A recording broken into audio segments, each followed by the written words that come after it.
Hello survivors and welcome to another video.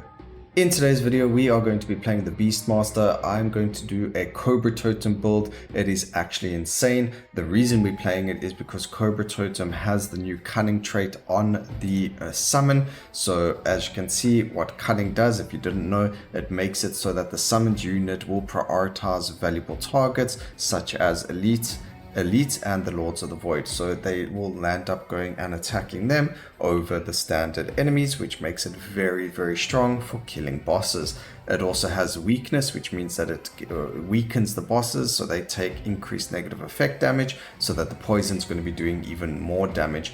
So we are going to be trying to get that. We're going to be playing on the first weapon just to make it easier to get Cobra Totem. Otherwise, if you were looking for area of effect or stats wise, the fourth weapon would be better in terms of area of effect, and the third weapon as well for the extra HP and crit chance. But we're going to be doing the first weapon. The runes we're going to be running are Singular Focus, Divine Legacy and Elemental Flow, along with Reroll Mastery, Weapon Expert and Skill Inclination Nature. So let's get straight into it. I'm going to show you how I try and get the upgrades as quickly as possible so that you can start stacking as much area, multicast and damage on the correct skills. I try and avoid leveling up single Cobra Totems.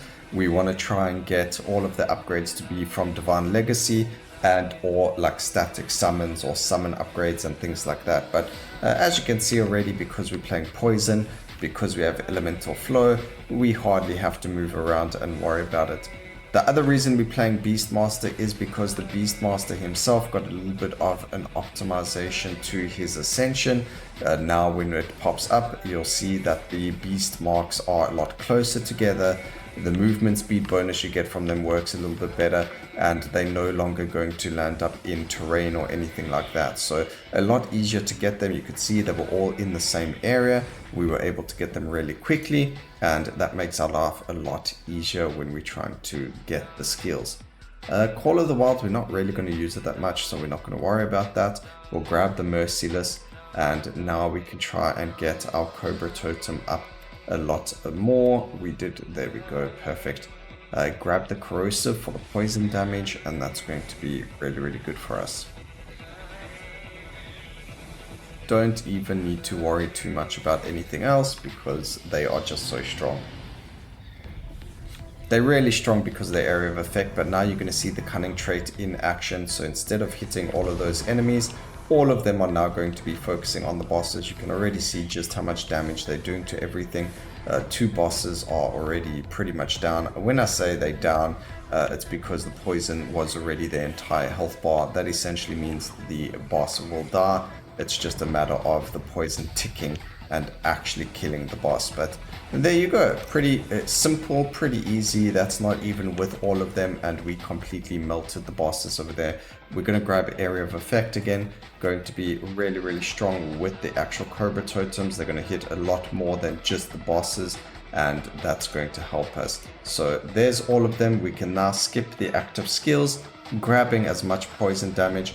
Over here, I really am not going to be going for this.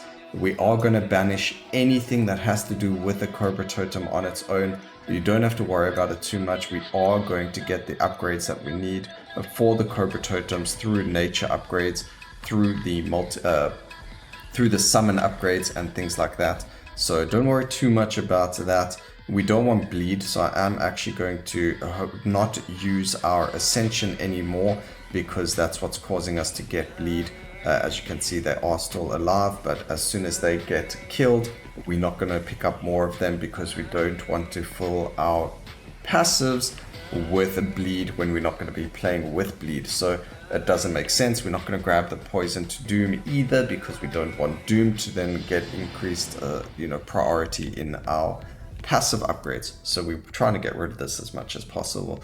But I think we might have to banish a bit of bleed, because as you can see, it still shows up, which means it might be a part of the Beastmaster's actual skill tree.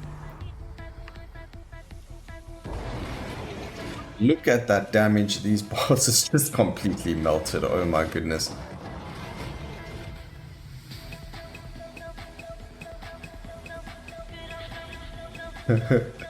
Now, I know a lot of people, including myself, can't really see what's happening over here, and it makes a lot of sense. You know, we can't really focus on what's happening around us with the visuals, especially when they are like that. A lot of the time you will have to turn them down or turn them off, which does make a lot of sense, and that, you know, it does help obviously with survival, and it's 100% fine to turn them down. I mean, you can use the keyboard shortcut, which is I, to turn down the visuals, and O to turn them up. So while you're playing the game, you know, you don't really need your mouse, especially when you're playing with the Cobra totems, so you can move that to the side and you can play around with the visuals whenever you like. So now, because we're doing bosses and I want to have a funny time of not seeing anything except for them dying very quickly to poison, we can turn the visuals up quite a lot, and that gives you a visual representation of how the Cobra totems focus the bosses now because of the new Cunning trait. And then because the bosses are dead, I can turn it down and enjoy being able to see everything that's going on around me. Increase the damage. Poison deals damage more frequently. Now, even though we have elemental flow and we've got the poison deals damage more frequently, the two of them, according to the developer a while ago, do not interact with each other. So it's not like double dipping. They are going to be their separate frequencies. I'm not entirely sure how it works, but I just know that they don't, multiply each other. They work separately from each other. So it's actually better to run both of them. Don't be like, oh, well, we can get the poison frequency here. It's going to stop elemental flow from working, or whatever the case may be. It actually works that they both work in conjunction with each other. So you do actually want both of them. It just means you're going to have even more poison ticking faster than before. Okay, we do need some lethality. I would like to get to 100% crit chance, but we don't have to worry about that. The round's going to be over in a couple of minutes. You can already see 4 minutes and we're on the 6th boss. This isn't a speed run. I'm not trying to speed run the game, but it is just really fun to get these builds that do massive amounts of damage. This will definitely get you to about an Overlord 7, if not higher, depending on your luck and your dodging skills, because they do land up causing a lot more damage to us, and you do have to just be very careful there. And we forgot to take the lethality that was there, which was a bit of a numpty move by me, but that's alright. Okay, just a couple hundred more enemies to kill. We do have the poison, which means that they are going to die very quickly, regardless of where our poison or regardless of where our Cobra totems are attacking, because of poison being able to spread to everything, and because we're actually applying so much poison so often, it's just going to spread to absolutely everything, and we don't even need to worry about that. We just have to focus on dodging.